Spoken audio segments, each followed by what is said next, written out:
Welcome to Hair Care 101, Module 1, the basic structure and function of the hair and skin.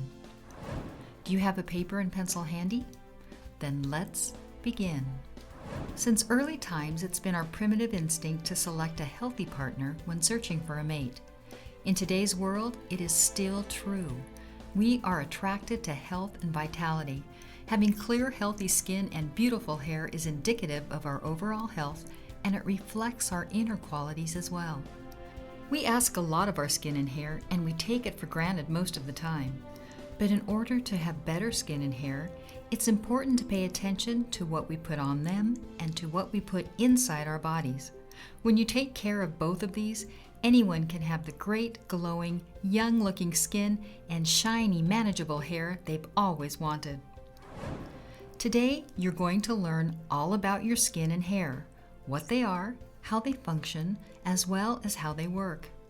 Once you understand these few basic principles, you will be able to understand, develop, and suggest the perfect Monat treatment systems based on proven science and your personal knowledge.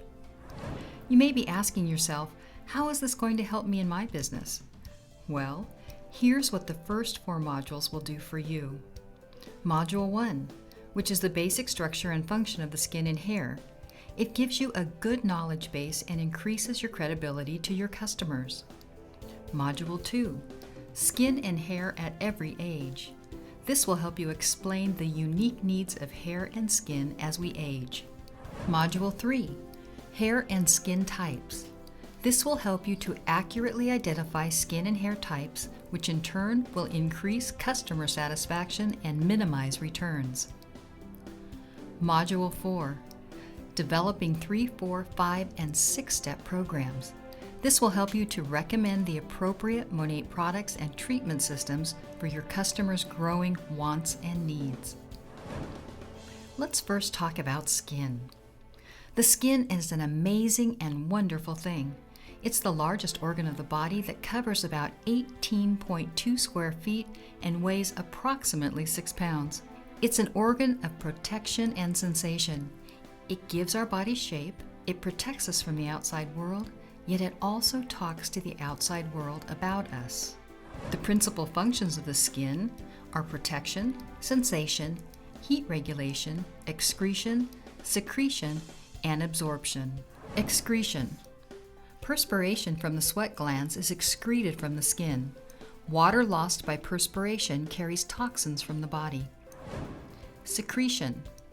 Sebum or oil is secreted by the sebaceous glands. Emotional stress may increase the flow of sebum. Protection. The skin protects the body from injury and bacterial invasion. The outer layer of the skin is covered with oil called sebum, which makes it waterproof. It is resistant to different degrees of temperature, minor injuries, chemically active substances, and lots of bacteria. If germs do get in, the skin becomes inflamed and in the process destroys them. It also protects from sun damage, although you need to use sunscreen to assist the skin with this function. Absorption. It is limited, but it does occur. Only certain substances with particular molecular structure can enter the body through the skin and influence the body to a minor degree. We call these structures actives. Here are some interesting facts about the skin. Did you know that each square inch of skin contains 65 hairs, 95 to 100 sebaceous or oil glands, 78 yards of nerves, 19 yards of blood vessels, 650 sweat glands, 9,500,000 cells, 1,300 nerve endings to record pain, 19,500 sensory cells at the ends of the nerve fibers, 78 sensory systems for heat, 13 sensory systems for cold, and 160 to 165 pressure systems for touch. The skin is also made up of 75% water. In one day, your skin will give up between a pint to several quarts of sweat filled with toxins, mineral salts, and other wastes from inside your body. Your skin is so crucial to this process that it's often been referred to as the third kidney. Your skin also breathes. It takes in oxygen and releases carbon dioxide. The amount of carbon dioxide released by the skin in 1 hour is about 1% of the carbon dioxide released by the lungs at the same time. The skin is made up of 3 main layers: the epidermis, or top, the dermis, the middle, and the subcutaneous, or the bottom. Now, there are a lot of sublayers within these layers, but because this is a basic class, we're just going to review the 3 main layers. The outer layer of the skin, as I said, was called the epidermis. The very outermost layer of the epidermis is called the stratum corneum. This is the layer with really tightly packed cells which are continually being shed and replaced. This is the layer that is constantly exfoliating. By the way, did you know that 90% of dust in your home or your office is made up of human skin? As we move lower, the next layer is the dermis. This level is like a cushiony mattress that supports the epidermis. In the dermis, you'll find blood vessels, lymph vessels, nerves, sweat glands, oil glands, and hair follicles. This is the part of the skin that communicates with the rest of the body through a network of nerves and blood vessels. The subcutaneous layer, or the most internal layer of the skin, contains large layers of fat to provide cushion for the internal organs. Now, let's move on to the hair. Although we no longer need hair for warmth and protection as we did in primitive times, hair still plays a large part in how we feel about ourselves. Hair is one of the most dramatic and beautiful adornments we possess. The hairstyles we wear are an expression of the current mood of society. Hair, like people, come in a variety of colors, shapes, and sizes. The scientific study of the hair is called trichology, pronounced trick-ol-a-g. It comes from the Greek words trichos, or hair, and ology, meaning the study of. So what is hair? How does it function? How does it work? Hair is the fastest growing organ of the body. Full-grown hair is divided into 2 parts, the hair root and the hair shaft.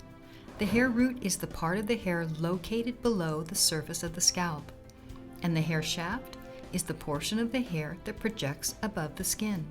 Let's look at hair anatomy. First is the follicle, pronounced follicle. It is a tube-like pocket in the skin that contains the hair root.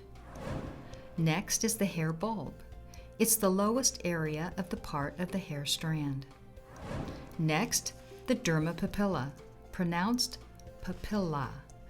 It is a small cone-shaped elevation located at the base of the follicle that contains the blood supply for growth. The erector pili, pronounced erector pili. It's an involuntary muscle fiber at the base of the hair follicle. Fear or cold causes it to contract, which makes the hair stand up on end, resulting in what we call goosebumps. Sebaceous glands, pronounced sebaceous. These are oil glands connected to the hair follicles. They secrete an oily substance called sebum, which lubricates the hair and skin. There are 3 main layers of the hair shaft: the cuticle, the cortex, and the medulla. The cuticle, pronounced cuticle. It is the outermost layer of the hair shaft that consists of a single overlapping layer of transparent, scale-like cells that overlap much like shingles on a roof. A healthy compact cuticle layer is the hair's primary defense against damage. The cortex, it's the middle layer of the hair. It's a fibrous protein core containing melanin pigment, which is the color. The elasticity of the hair and its natural color are the result of the unique protein structures located within the cortex. The changes involved in setting, styling, etc. take place within the cortex. The medulla, pronounced medulla. It's the innermost layer of the hair and an empty space in the shaft. Hair is composed of living protein that grows from cells within the hair follicle. They begin their journey upward and fill up with keratin or protein. By the time they reach the top and the hair emerges from the scalp, the cells are no longer living. Hair growth occurs in cycles. There are 3 phases that are repeated over and over again. The 3 phases are anagen, catagen, and telogen. All three phases occur simultaneously. One strand of hair may be in the anagen phase while another is in the telogen phase. The cycle is different for every person. The anagen or growth phase can last from 2 to 6 years. The longer the hair stays in this phase, the faster and longer it will grow. The catagen phase is also known as the transitional phase. It allows the follicle time to renew itself and lasts about 2 weeks. The telogen phase is known as the resting phase. Follicles in the telogen phase can remain dormant or do not grow anywhere from 1 to 4 months. And 10 to 15% of the hair on one's head are in the dormant stage at any given time, which is why you see hair in the shower or in your comb or brush, but it's a normal phenomenon. When the percentages raises to over 20 to 25% is when you start to notice thinning or balding patches. Monat addresses this with our unique treatment systems designed to help keep the hair in the anagen or growth phase longer and spend less time in the telogen phase or dormant phase. You have just completed Hair Care 101 Module 1, the basic structure and function of the hair and skin.